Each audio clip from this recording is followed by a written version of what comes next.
We open in Chicago in 1999. A man is asleep at his desk. He jolts awake and finishes his work, putting discs in their rightful place. James is a video archivist, a professional who catalogs movies, television shows, and other forms of professional video. He clocks out and walks to his apartment. Back home, there is a video of a woman playing on his TV. Next, we see him and the woman running in a foggy forest, as though they are under a cloud of mist. The woman runs up ahead of him, but suddenly stops right where the trees start. Her head sways from side to side, as his face turns from happy to worried. He slowly picks up a video camera to film her. But as she is about to turn around, we see a glimpse of her face, showing us that it is not her. Suddenly, James wakes up to a knock on his door, revealing that it was all a dream. He opens the door to a short bearded man, whom he has presumably met through a chat room, and hands him a camera that he had been given to repair by the man at the door. They go back and forth about the price of the repair, but there is something off. James is undervaluing the price of his service, while the man is willing to pay above and beyond for the repair. The man walks into James's house and picks up a vintage video camera, asking James to quote a price, because he must buy it. James declines, saying that it is not for sale. The man picks up the video camera, and the previous tape of the woman starts to play on the television. James freezes, unable to remove his eyes from the screen. James is now in a support group meeting for those who have lost their spouses. A woman is talking about how she felt as though she was stuck in a dream she couldn't wake up from, as she struggled to find meaning or sense in things. But she says that there is no sense to be made. James solemnly looks down and rubs his wrist, on which there is a date written. After the meeting, the woman who was speaking is smoking a cigarette, and James goes up to speak to her.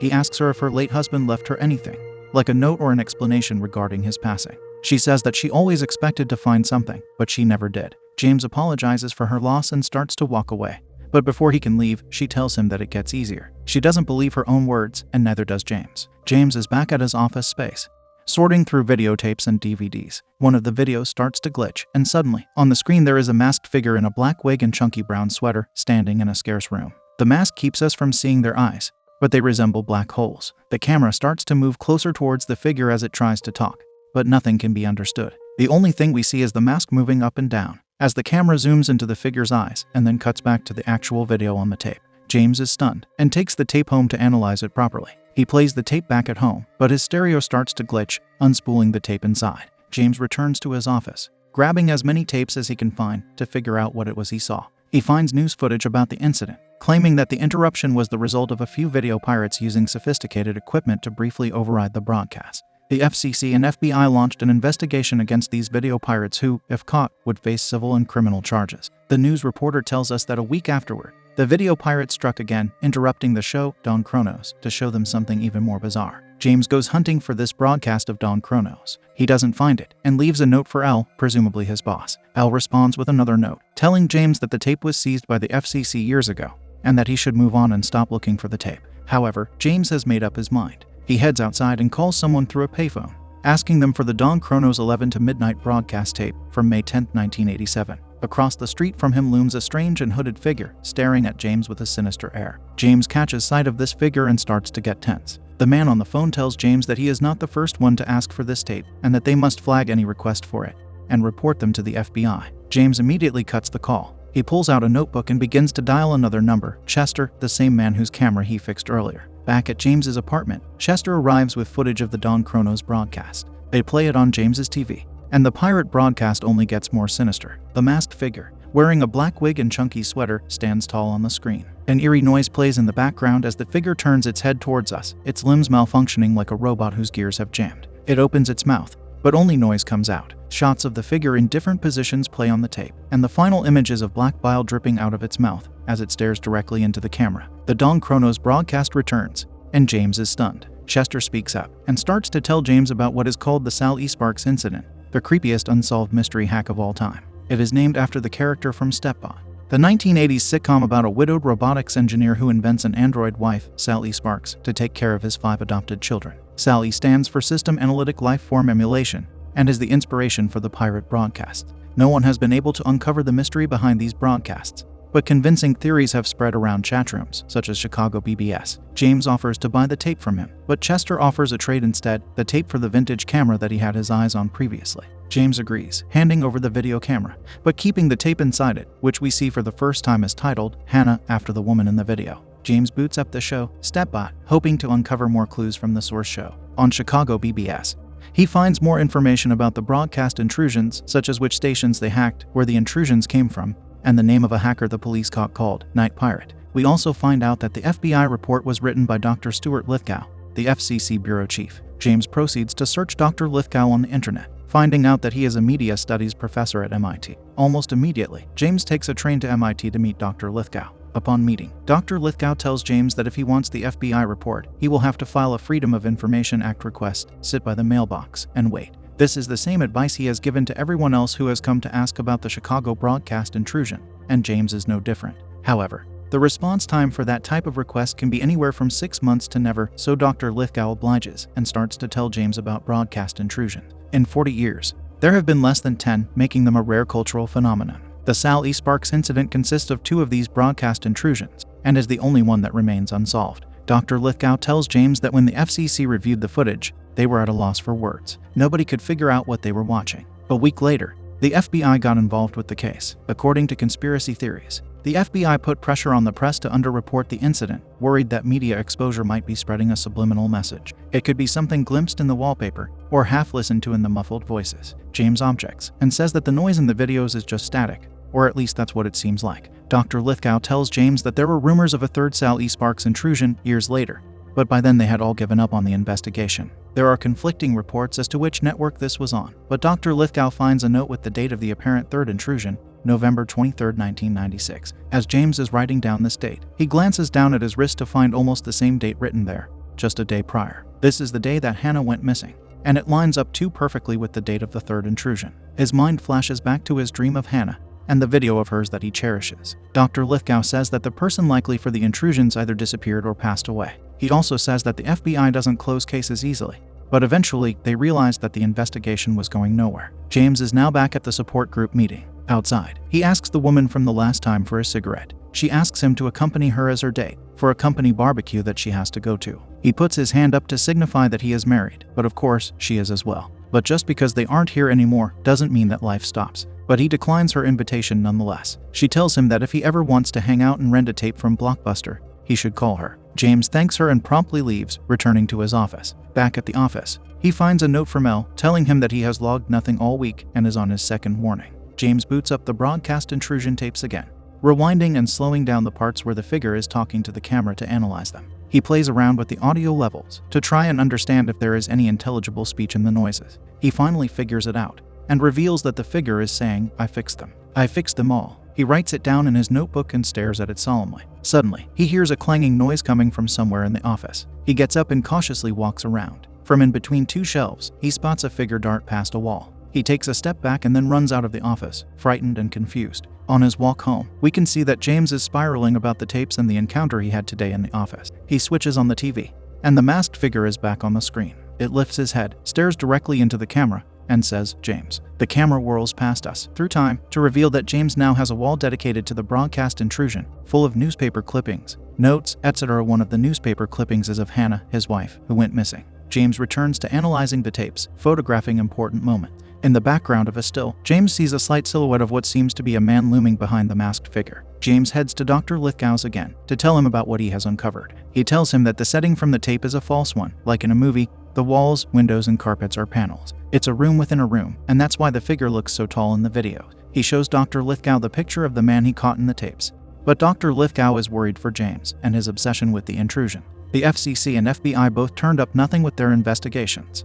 But James believes that he will find something on the third intrusion tape. Dr. Lithgow tells James to be careful, and that some threads aren't meant to be unraveled. Back at his office, James finds a 6-pack of beer and a note from Elle informing him that he has been let go. While drinking the beers, James is going through the chatroom logs again, and he finds a theory which connects the Sal E. Sparks incident to several missing women. Suddenly, James's computer glitches, and a text appears on the screen, "I know what you are looking for." The computer shows James a news report for a missing woman, Frederica Sexton, who disappeared on May 2, 1987, a day before the first intrusion. The text on the computer says, "We should meet." James is now at an old antique shop, and a person in a hooded jacket walks past him. He follows them down a dark corridor, but loses the person eventually. He climbs downstairs, leading to a basement. There, he overhears a conversation between 2 men about a woman's height, weight, etc. James balls up his keys into his fist in an attempt to defend himself. He heads into a room with a man sitting at a desk, with a file on James. The man tells James that he has the whole Sal E. Sparks incident FBI file,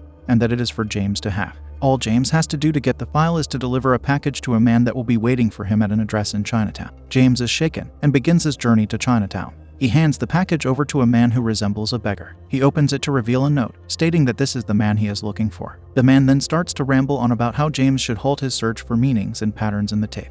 The search had consumed him as well for 11 years, but all he found were loose ends. The perpetrator has hidden themselves too well. He even approached the missing women's families, but they didn't want to talk to him. James tries to get more answers out of him, but the man runs away before James can say anything more. Back home, James finds a brown package on his porch. It contains the FBI report of the broadcast intrusions, and James carefully thumbs through them, trying to make sense of everything he has learned until now. He calls Dr. Lithgow and tells him that he has finally figured out what the intrusions mean. They're confessions of the man kidnapping these women. Over the phone, Dr. Lithgow says that he only recently heard about James's wife, explaining the reason for James's obsession. Across the street from where James is making the call, he spots the same hooded figure again. As James makes his way back to his home, the hooded figure starts to follow him. He quickly ducks into a bar, and so does the person trailing James. They take off their hood to reveal that they're a woman named Alice. She sits beside James at the bar, and they start to have a conversation. She tells him that she is following James for research, gathering material for a project. She also follows people because it's the only thing she can control. The two share secrets and stories about their lives as they drink. He tells her about Hannah,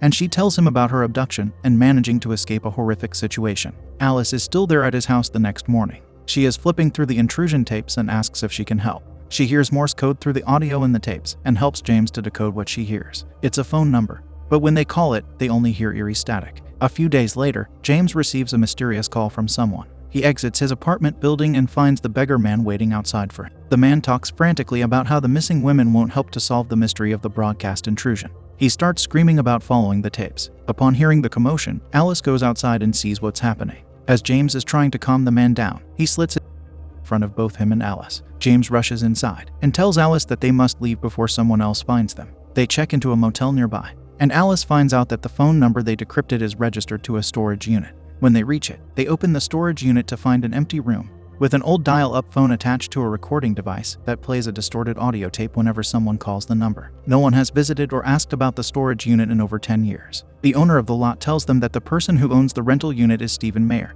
and they set off on another hunt. They camp outside of a PO box in Joliet, waiting for Stephen to show up. In the car, Alice and James start talking about their lives, and James's search for meaning in the tapes. He confesses that he doesn't know if his wife passed away, but he can recall an abandoned car and a bridge. Suddenly, Stephen Mayer emerges from the building. The two go up to him, and Stephen tells them to follow him. He leads them to a house, taking them down to the basement. He starts to tell them about his childhood, his stammer, and how bullying led him to socialize on chatrooms and bulletin boards. These boards he would engage on were full of people who called themselves freakers and could hack into anything in the country. One day, the chatroom lit up. The first Sally Sparks incident had just occurred, and everyone had questions. Stephen becomes obsessed with the tape, and his classmates began to approach him on how to hijack a television signal. The idea to put down the number in Morse code and link it to the storage unit was apparently all Stephen's idea, because he wanted it to be traced back to him and have his name known by people. James and Alice hear thumps coming from above the basement, and they are both adequately spooked. Although Alice starts to make a rush for the door, James tells Stephen that he's lying because his stories don't add up.